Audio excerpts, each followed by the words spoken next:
Bonjour à tous et bienvenue dans cette nouvelle vidéo. Et aujourd'hui je vais vous présenter le phoque. Donc le phoque c'est un mammifère. Il fait partie donc d'une des espèces actuelles qu'on appelle aussi les éléphants de mer. Donc bien sûr c'est un mammifère, plus précisément un mammifère marin. C'est une espèce les plus connues. Euh, le phoque il a une taille qui est d'environ 1,17 m, donc bien sûr de long, et une masse de 45 kg. Donc le plus imposant c'est l'éléphant de mer, qui peut atteindre 4,9 m de long, avec une masse de 2400 kg, ce qui est vraiment très lourd. Donc le phoque, il est différent par rapport à une otarie.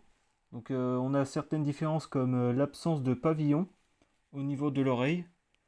On a aussi la direction qui est assurée par les nageoires antérieures.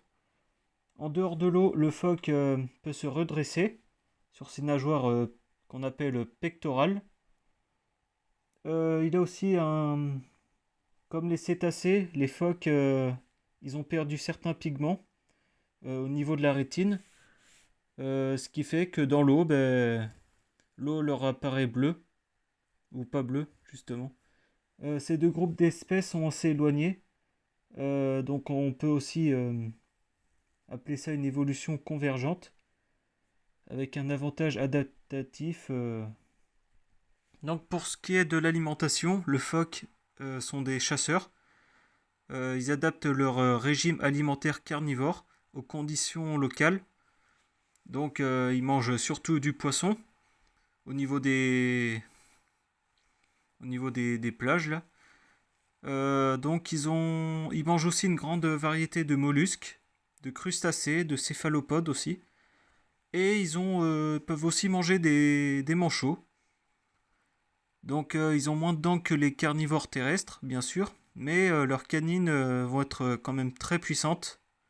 Ils ont aussi des postes canines qui ne se distinguent pas chez les adultes et qui comportent qu'une seule cuspide qui peut être flanquée d'une ou deux minuscules cuspides accessoires. Ils ont aussi des incisives qui ont pour fonction de cisaillement des aliments. Dans le règne animal, c'est souvent comme ça sert à ça les incisives.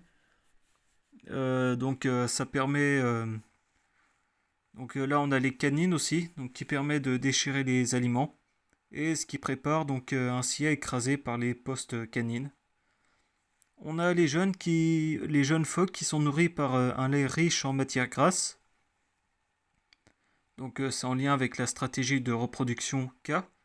Donc c'est-à-dire que c'est un petit nombre de descendants, mais qui sont bien occupés souvent par la mer. Donc ils privilégient les eaux froides ou tempérées. Voilà, j'en ai terminé avec les présentations du phoque et je vous dis à la prochaine.